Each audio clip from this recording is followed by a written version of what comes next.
Hey guys, Dee Williams here, and you are listening to episode number 15 of the Staffing Startup.tv podcast. Let's get fired up! Welcome to Staffing Startup.tv, the podcast that gives you direct access to the world's leading recruitment, staffing, and startup experts. Dee Williams speaks with amazing thought leaders, venture capitalists, and technology trendsetters about their journey, challenges, and successes related to recruitment, staffing, and hiring. Now, here's your host, Dee Williams.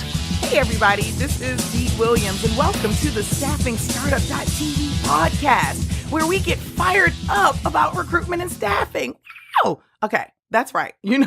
This podcast is all about the ins and outs, ups and downs, and all arounds of finding and nurturing and securing exceptional talent for companies all across the globe.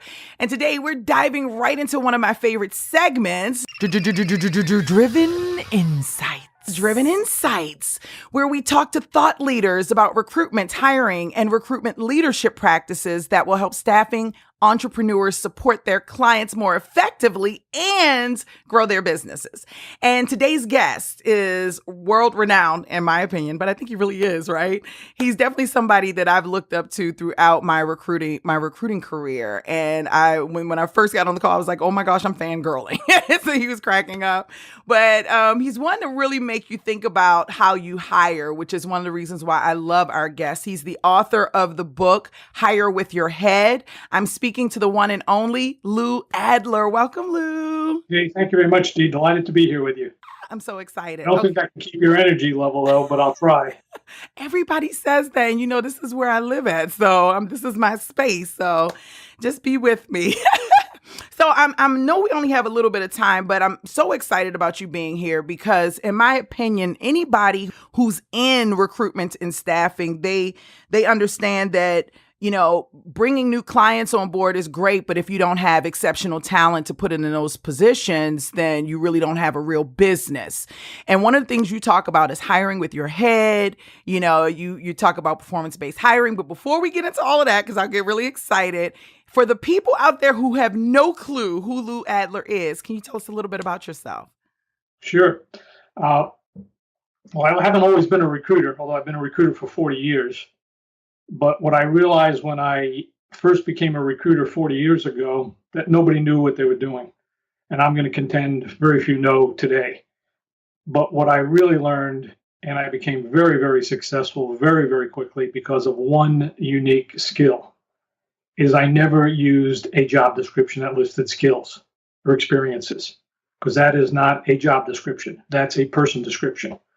So my first job assignment as a recruiter was walking through a manufacturing plant, making hot rod wheels for hot rods and dune buggies and all this other kind of stuff. And I walked through the plant, knew the president, walked through the plant, and I said, we'll get somebody to fix the plant.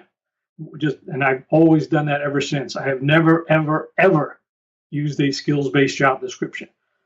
And I go to talk to my clients. I said, if you want me as a recruiter and you want to hire a good person, do not define the person before you define the job.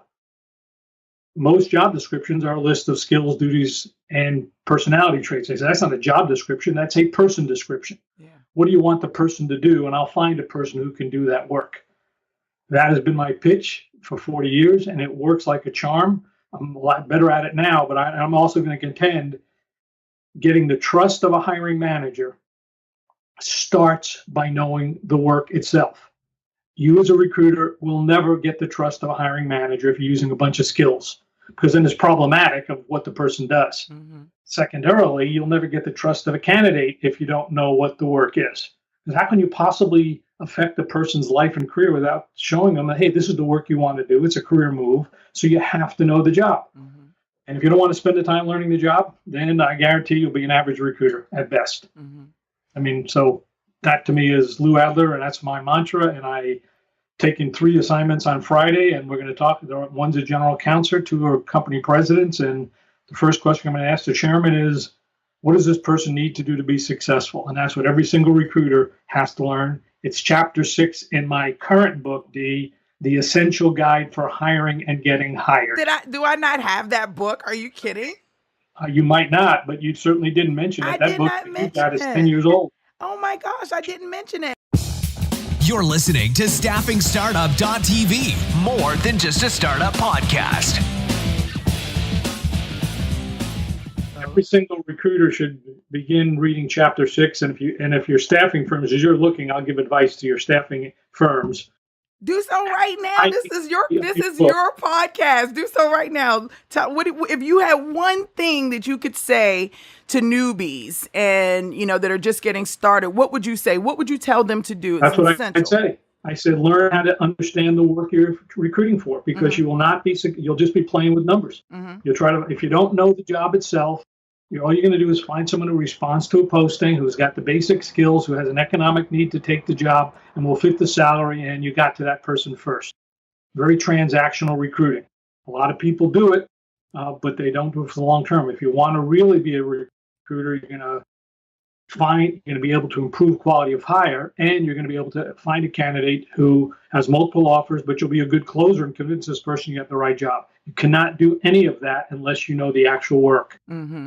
So what the person really does. So let me ask you another question then. What about the recruiters that are working on the splits boards? They don't necessarily have, or working on a VMS or a, working on it with an MSP where they don't necessarily have that direct access to those. And I wouldn't do, as far as I'm concerned, I wouldn't do the search. Okay. If I'm not talking to the hiring manager, that's not a business. So now it's a different business. Okay. I will not do any work where I'm not talking directly to the hiring manager. Okay. It's a waste of time. It's Okay. probably it's like playing the lottery at Vegas, and that's fine. People make money, but I'm certainly not going to do that. Never have or will. I love it. I know that that's an option that a lot of people use, especially when they're kind of getting started and they're trying. I would say it's a waste of time. You're going to get started down the rabbit hole, and you're going to wonder why you hate the job, and you're going to think it was great, and you'll discover that, hey, you make a little bit of money, but there's no longevity to it. So your Chapter 6, when a new recruiter comes in, reads into Chapter 6, and they dive in, they're walking away with a good understanding as to how to understand the job and how to take the assignment. And how to take the assignment. Okay. That's perfect. Okay, that's awesome. Okay, so we're going to be back. Give us one moment. We're going to be back with Lou Adler, and we're going to talk a little bit more. I'm going to try to redeem myself here in a second. You're going to have to work very hard, Dee. Oh, gosh, look at that. This is, you know what? My day started out so crazy. Okay, we'll be back. What's your Eastern time zone? Attention, all computer and information technology professionals. It is estimated that the business of placing contract technology workers is at least $1 billion industry. And today, we want to show you how you can become a supplier of tech talent to companies all over the world. That's right. You can put your IT colleagues on contract and bill them out. It's not rocket science and is a great additional income. Let Staffingpreneurs Academy show you how to start your very own IT niche recruitment, staffing, and consulting business.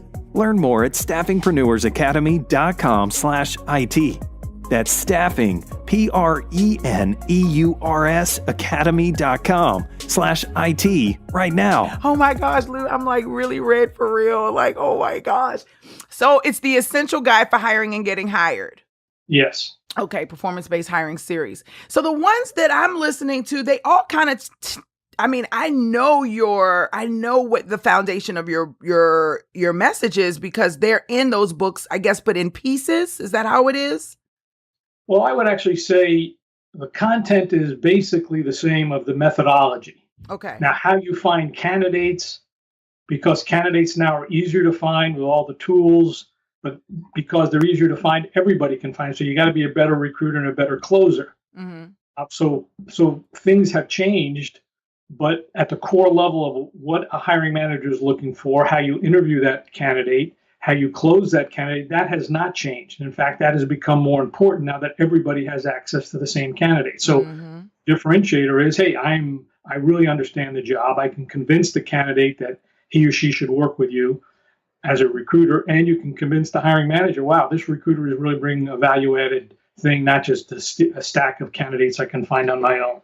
Yeah. So one's a transactional process, like selling stuff out of a catalog. The other one is, hey, I'm providing real value to you, and I can justify my fee as a result of that. So do you find that people with the market being is so aggressive? I read recently from the last census, it was 19,408 staffing agencies in the United States today, right? So with that being said, do you feel that some of these hiring managers are definitely very, they're very money conscious, right? So they're like, why would I pay top notch for your quote unquote value when this guy over here, I don't have to go through I don't have to go through the job description. I can just email him the description and I can pay him if they send somebody. Like, they see so many options being offered to them. It's almost like just kind of like, okay, just pick. How do you, do you find that hiring managers, you see more of that, more recruiters struggling with that? I think yes. I think if you're a transactional recruiter, you're just a commodity. And whoever gets the same candidate first, and if you luck out with the hiring manager, but then you're leaving everything to chance. It's like throwing darts at the dartboard with your eyes closed. I have a different approach. I create value up front. In fact, very frequently, I'll give a performance-based, when I do the intake meeting, I call it a performance profile or a performance-based job description.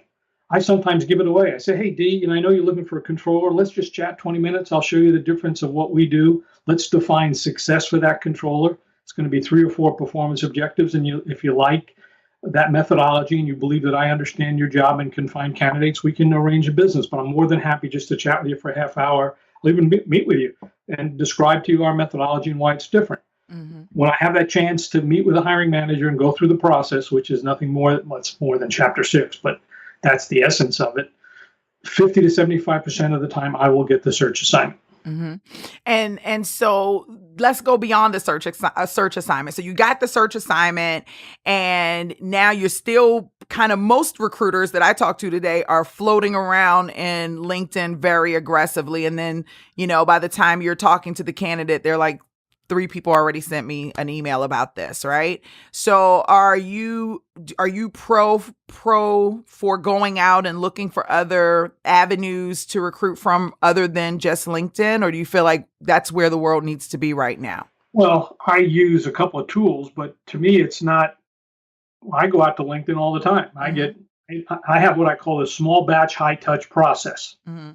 So I identify 15 to 20 people that meet 3 criteria. Criteria 1 is they're performance qualified, meaning they can do the work. If they couldn't do the work, the manager wouldn't see them, but they meet the performance. Number 2, they have what I call the achiever pattern, meaning they're in the top half or top quartile of their peer group, and you can source based on that. That criteria says, the hiring manager, if the hiring manager sees this person, he or she was like, wow, this is a great person, and they can do the work. Yeah, I want to hire that person.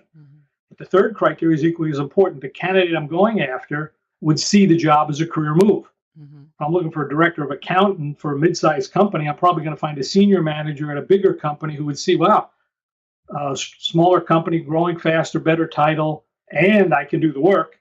So now I only have 15 or 20 people. I just reach out to them, and I will get 75% of those. Are all passive. I will get 75% of those people to talk to me. Now, they're going to look at my resume, even my sourcers. Their LinkedIn profile is very impressive. They're someone worth talking to. So when you reach out to a candidate as a staffing agency, if all you're representing is that specific job, the probability that candidate will respond to you, because that at that moment that person has an economic need, is 5 to 10%. But if you represent not just that job, but other jobs for the future, so that you're someone worth knowing, not just for that job, but for years, because, well, I need to know Dee. She's placing accountants throughout Chicago. Yeah, I need to know this woman. Right. So now all of a sudden you've created value not only for this job, but also for the future. Now you got these candidates, and even if they're not perfect, you connect with them on LinkedIn and you get referrals from those people. So to me, that's the kind of model that I would build if I was going to start my own recruiting firm again. I do it all the time, but it's so logical. Why would you not do that? That's the niche solution right there. That's a core piece of it. So, I'm all about that. That's the one thing that I preach like every day, like get your niche, go into it, dominate that niche and allow it to work for you. And that's really how I built my business. So that's really awesome. Okay, great. For a couple of years now, I've been thinking about starting my own recruiting business, but wasn't really sure how. About 6 months ago, around 1 a.m, I was playing around on YouTube and came across this very energetic lady named Dee Williams, who shows professionals just like me how to start a recruiting and staffing business. I was blown away. I signed up immediately.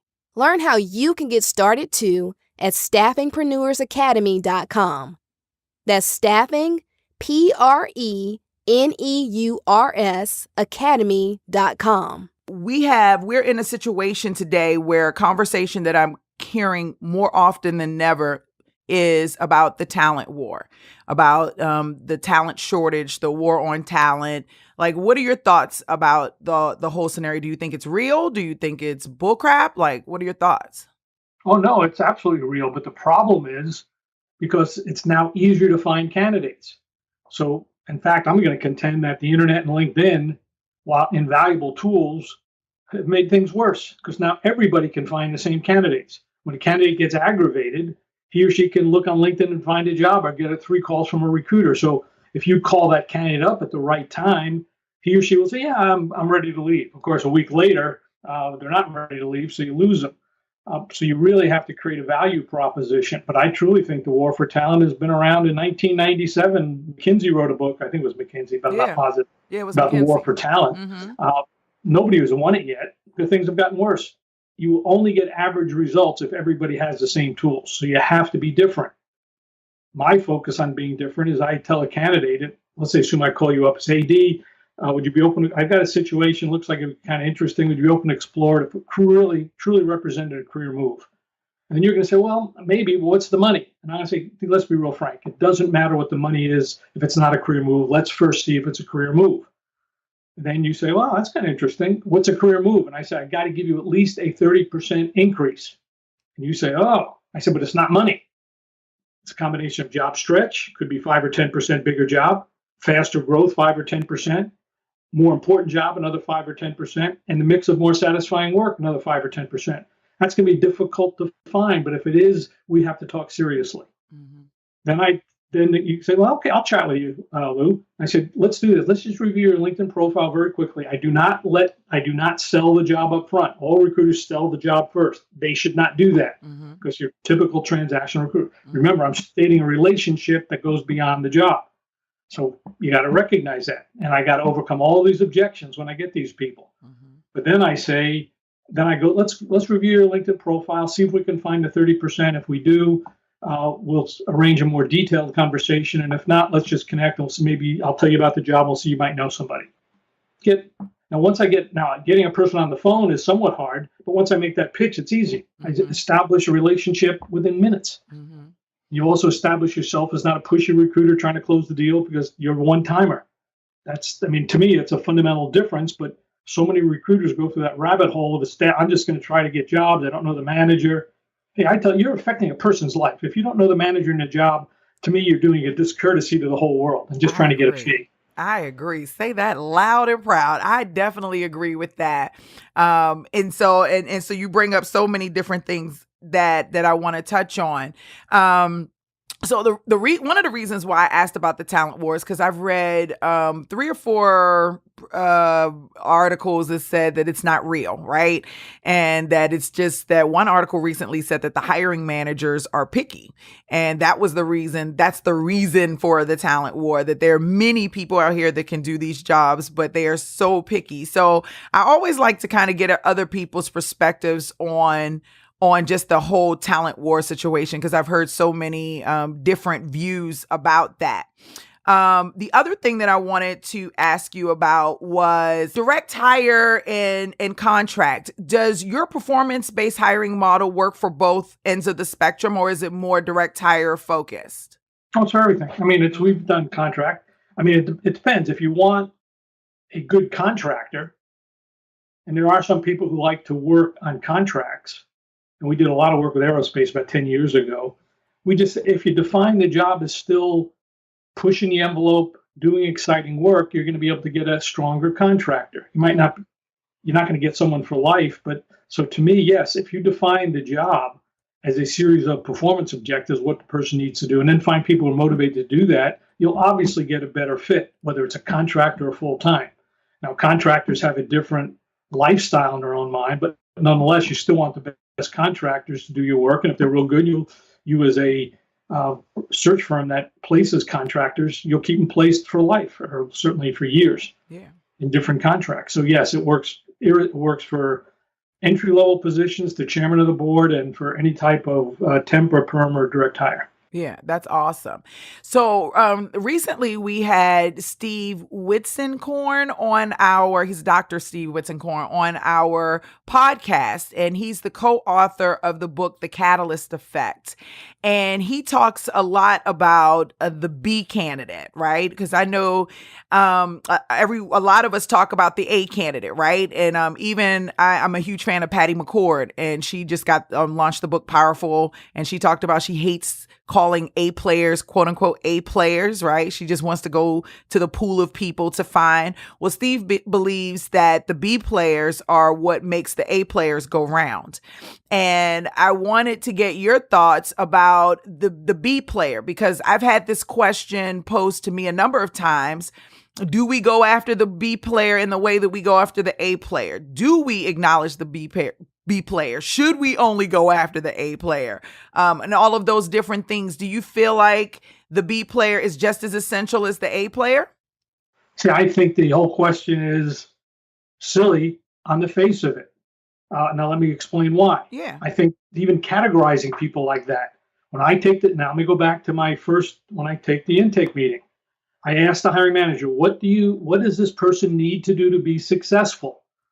Then I say, so let's assume it was an accountant. He or she has to put together a financial reporting system to measure cost in real time. Mm-hmm. It's an act. I said, okay, what does someone in the top third need to do to meet that criteria? Well, they have to be able to come up and running in 90 days and be able to implement the report in 6 months. That's a top third person.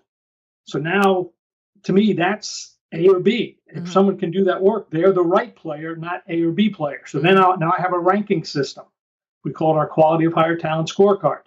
I rank people on a 1 to 5 scale.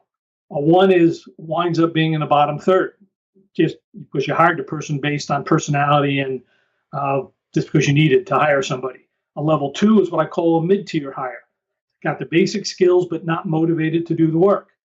Then you have what I call level 3 is someone who is perfectly capable and competent to do that work. I don't care if it's an A or B, they're the top third. And I tell managers, these are the people who will get the work done, reliable, make it happen. They love doing the work and are great team players. Is that an A or B? I don't know. It's the right person. Now you have a level 4. I say a level 4 is probably the top 15%. But if you don't give that person a level 4 job, they'll underperform and they'll wind up being in the bottom half. But if you give them a level 3 or 4 job, they'll probably be your peer in 2 to 3 years. And a level 5 is an all-star, but if you don't give that person a level 5 job, they'll be history in a year because they'll quit because the job's not big enough for them. On the other hand, if you do give them a level 5 job, expect them to be your boss in 3 to 4 years. So I think we do a disservice to the whole hiring process to categorize A and B. It's a function of the work. If someone is highly motivated to do that work, they're a great hire. And I tell people the real problem is no 2s. A 2 is someone who is competent but not motivated to do the work in your situation. So that's the issue. No 2s. Now you'll hire someone who's either a 3, 4, or 5, and you won't make a mistake. Yeah, because the culture is everything today. I mean, that defines how you grow. So you definitely want to hire people who are going to be motivated. So that to me is, so that's why I say it's not, I just think the classification is the problem as opposed to the solution. Find people who are highly motivated to do that work and you'll hire a great person. I don't care if they're A or B. Some of them will be better than others, but they'll still all be good.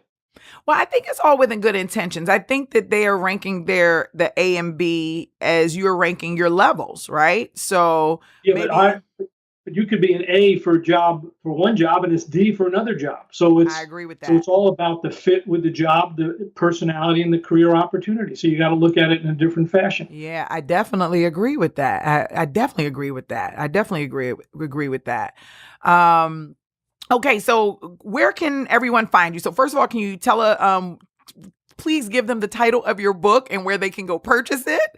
I'm going to give them more than that. Okay, I'm going to let me give the big infomercial, but you'll thank me. Okay. if you have never done recruiting before, you have to go to performancebasedhiring.com and sign up for our self-paced learning platform. I think it's a couple $100 for 90 days. In 90 days, we'll even throw a copy of the book in at no cost, but you'll learn how to hire. It's got about 20 lessons in it. You go through them step by step by step. You do it over again, and you do it over again, and then you do it part of a real search 2 times. And in 3 months, you'll know how to hire great people. I love Now, it. the book itself will get you started, but you have to do it. You have to screw it up. You have to make mistakes. You have to get your closing techniques wrong. I said, I called that person, said the wrong thing. Yeah, that's part of it. Big deal. Yeah. You'll learn. You won't do it the next time.